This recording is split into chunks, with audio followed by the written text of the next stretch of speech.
Kurerikana na OCPD wa Limuru Eileen Mola Ekuirwo ya tano maikitie ngono magikuruhanio na gikuo kia mundurume umwe kurerikana arari murata wao.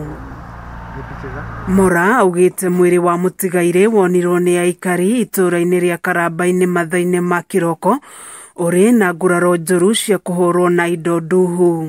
The body looks like it was he was beaten. The deceased was beaten up using blunt objects and stones. Kurerikana giko giki kirahanikire makiruira besha Mora akiuga Ekuirwo ya marauga ati mutigaire ni aramayite besha indi akiuga ni mambikite uthuthuria baraginyo niguo kumenya gitumi kia ngero iyo mbere ya Ekuirwo ya makinyitio igoti-ini. Case has been taken over by the DCIO, and once that is done, then we will be arraigning them in court in due course. The initial report we got was that they were fighting over some debt money, but upon our further inquiry, it has come out that the main suspect is alleging that the deceased had stolen money from him. Mwiri wa mutigaire utwaritwo nyumba-ini ya kuiga miri ya tigoni wetereire gwikwo postmortem guku Mora akirira ikari yothe ati ugitiri ni mugacirithie.